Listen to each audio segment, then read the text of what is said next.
Hey, welcome back to the Fight Death podcast. I'm your host, John, and today we're going to talk about how to deal with red herrings from pro-abort people. Let's go.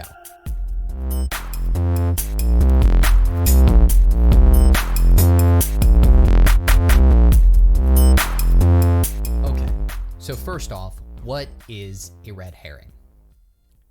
A red herring, the phrase comes from back in the day when people used to hunt with dogs. They used to, do the fox chasing. And I know people still hunt with dogs. So don't comment and say people still hunt with dogs. I know people still hunt with dogs. But back in the day when fox hunts were primarily done with dogs and the dogs chased the fox, you had the fox and you let it go and the dogs chased the fox. One of the things that people would do either to make the hunt more interesting or maybe more competitive, maybe, you're a hunter and you want to beat another hunter. You want your dogs to get there first.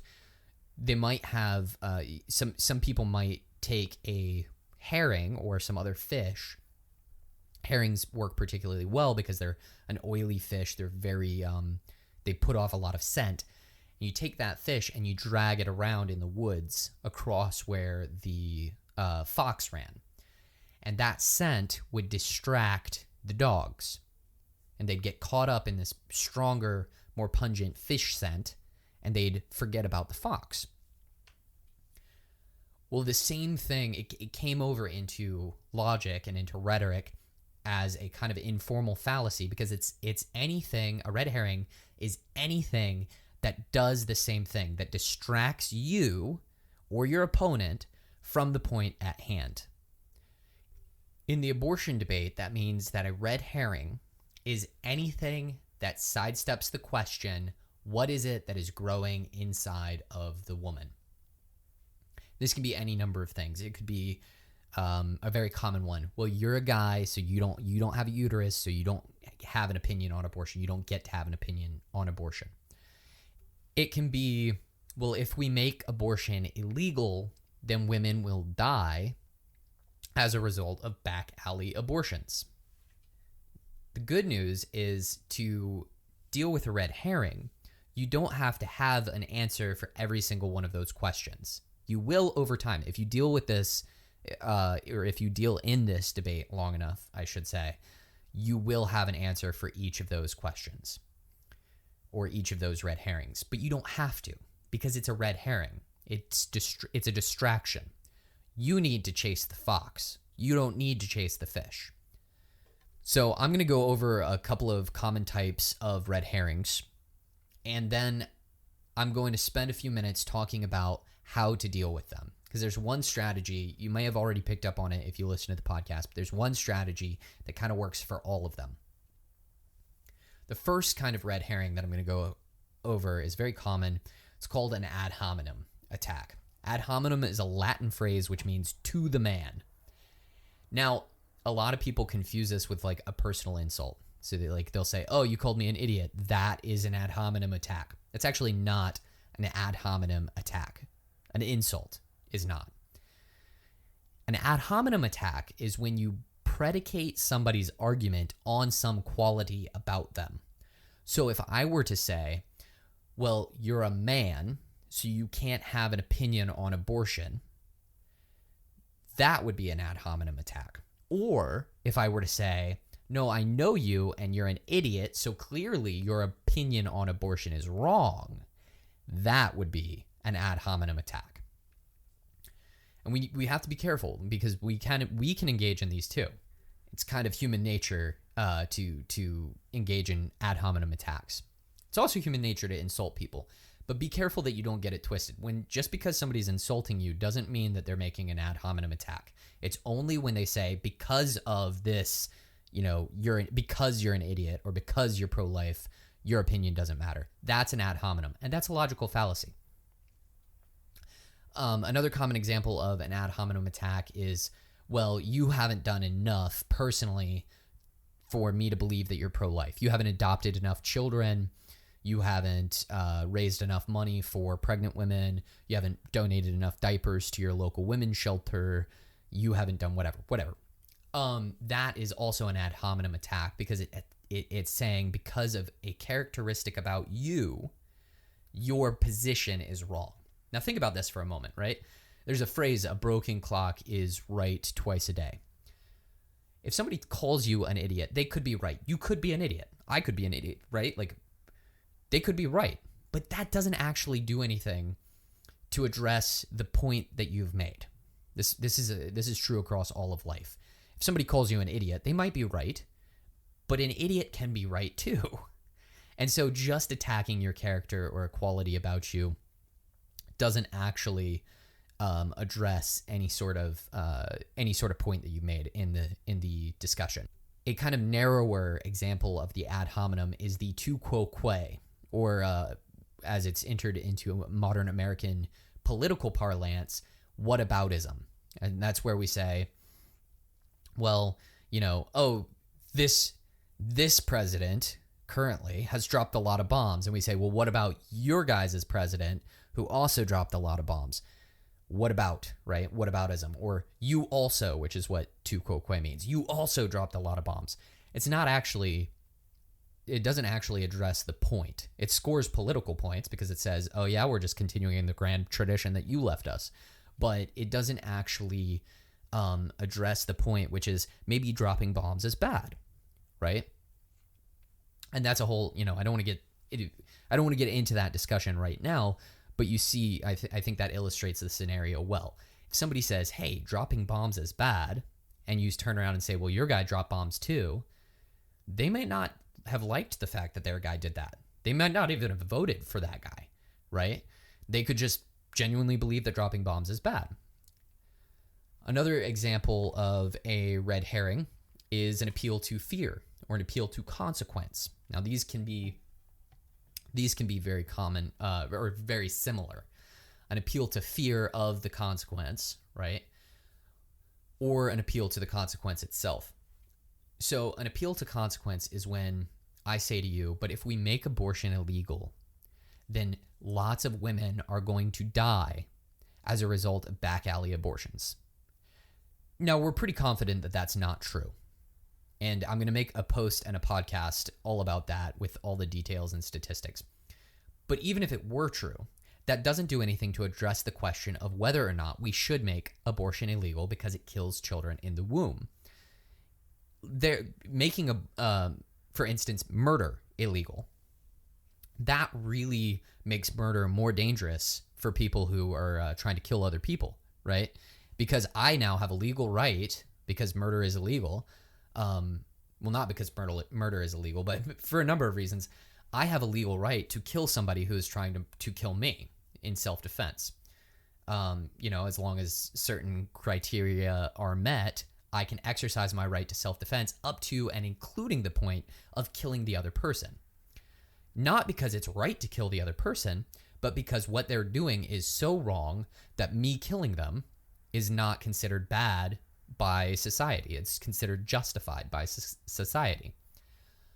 Likewise, if we say, well, look, abortion is killing innocent children, if that's the conclusion that we come to, then even if making abortion illegal means that there will be an increased number of women who die as a result of abortion, and that's a myth, right? That abortion is safe. That's a big myth. That's another podcast episode I'm going to get to.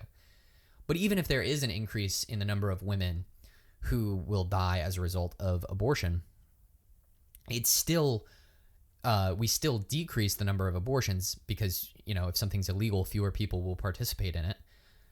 We still decrease the number of abortions, and we still save lives because there are children who are dying. Now, I don't want women to die of unsafe abortion, but it doesn't follow that because women may die of unsafe abortion, we shouldn't make abortion illegal if abortion is killing a human being in the womb.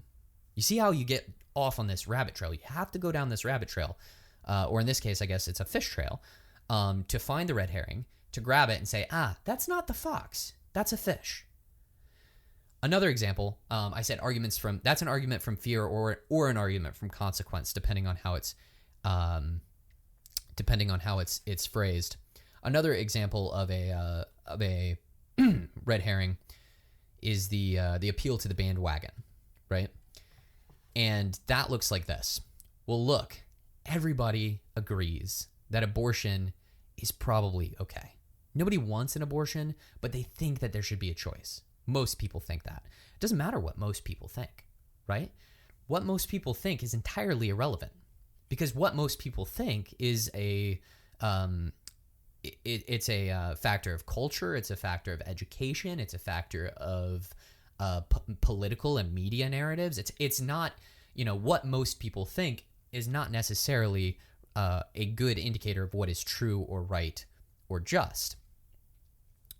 For instance, in the slave-owning South, or even just in the world generally, for a long time, most people thought, it's totally okay to own slaves. And then the abolitionists came along, and they were a very small minority of people who said, hey, this is not right. And even at the time that slavery became illegal in both Britain and in the United States, it was not because there was widespread public acceptance, or like democratic acceptance, small d democratic. It wasn't the opinion of most people, the man on the street, that slavery should become illegal. That was something that politicians were convinced of. And so what most people think is really irrelevant. So what do you do when you're in the middle of a conversation and somebody throws out one of these red herrings? We can look at a couple of them, right? When somebody, especially if somebody says, well, you hold X political position, so I don't think that you're genuinely pro-life. You're not pro-life because you're really pro-gun or pro-death penalty or whatever. You can really easily sidestep that one. And when I say sidestep, I don't mean like avoid a real, genuine, meaty issue, but you can and you should sidestep these red herrings. And here's how you do it. They hit you with, you're not pro-life because you're pro-death penalty or you're pro-gun. Just ask them, look, if I were to give up my pro-gun views, if I were to say no more guns, nobody should have guns, or, agree to your political position, whatever it might be. If I were to become a socialist, if I were to accept the argument for universal health care, whatever it is, would you also then become convinced that I'm pro-life and that I'm genuine in my belief, and that would you then join me in working to end abortion? They're always going to say no, right? Because this isn't the problem they have with your position. The problem they have with your position is something else, but this is something obvious for them, or it's something easy for them it's an easy point for them to score if they're, a bad faith dialogue partner. If they're a good faith dialogue partner, it might be that this is the way that they learned to argue. This is the way that people often learn to argue. So if I become a socialist, if I accept socialized medicine, if I give up my guns, whatever the position is, would you join me in ending abortion? They're going to say no. You say, okay, then that's not your problem with my position, which is fine, but let's not chase other political positions that I hold that you might disagree with. Even if you're right and I'm a hypocrite because I support the death penalty, that me being wrong in one area of my political beliefs doesn't mean that I'm wrong in another area of my political beliefs. So let's deal with this one and work on this one, and then later we can talk about the other one. Not because you're trying to sidestep a genuine concern, but because this is really a red herring. It's really a distraction. If they say, you're a man, you can't have an opinion on abortion, you say, I understand that you feel that way. Would you say that somebody who is not black can't have an opinion on slavery? Because if you can't have an opinion on something because you can't undergo one of the necessary conditions, or because you don't have one of the necessary conditions to undergo that process, then that really limits what people, the sphere of moral opinions that people are allowed to hold, right? And sometimes people say, well, you can't compare it to slavery, yada, yada. You can still, bypass all of that and just say, look, if I were a woman, how would you respond to the points that I made, instead of attacking, my essentially attacking me for having the wrong kind of genitalia? If somebody hits you with that argument from consequence kind of red herring, what you can do is you can say, look, is this how we decide any other social situation, any other law, where somebody is doing something that is bad, where somebody is hurting somebody else? Do we say, we should make domestic violence legal because women are fighting back against men who are abusing them. And those men who are abusing them are getting hurt. And if it were legal, then those men could seek medical care differently, or they could, they wouldn't have to worry about the consequences of getting hurt. No, of course we wouldn't do that. And so really this kind of argument belies a different understanding. You don't see it as one person hurting another, and I do. And I want to talk to you about why I see it as one person hurting another. And then we can talk about how to address that and what the consequences of addressing that in the way I propose might be. And so again, it's not even necessarily sidestepping the situation or the issue that they're raising entirely. It's just contextualizing it and saying, hold on, you're racing ahead to the end. We need to start here at first principles because this is where we don't have agreement. So again, anytime this happens, just focus on what kind of objection is being raised, what kind of attack is being made, and then ask the question, if we got rid of that, would you join me? Would you help me to end abortion? The answer is always going to be no, because that's not their disagreement with you. And then you can use that to work backwards and say, okay, well, let's find the point where we disagree then, because that's not it. And we can focus on our point of disagreement and see if we can find a point of agreement and work forward from there. But if we can't do that, then rushing ahead, we're always going to have different answers to those questions. So thanks for listening to another episode of the Fight Death podcast. If you want to reach out to me to ask questions or to suggest topics that you'd like to hear me cover, you can do that. Just send an email to John, John, at fightdeathpodcast.com. You can also go to fightdeathpodcast.com to get some free resources to help you fight abortion. I'm working on a really fun guide on how to fight abortion on the internet, since we're all stuck inside during this whole COVID thing. Also, if you're interested in more information about bad arguments and logical fallacies, there is a great book by a man named Ali Al-Musawi. I hope I'm pronouncing that correctly. It is called An Illustrated Book of Bad Arguments, Learn the Lost Art of Making Sense, and I will link that in the show notes. Speaking of show notes, if you are on Apple, check us out in the podcasts app. Please, please, please leave a review and rating. It really helps me out. And if you're not on Apple, or if you don't like the podcasts app, you can subscribe on Spotify, Stitcher, Google, pretty much anywhere you can download podcasts. Thank you so much for listening, and I look forward to hearing from you.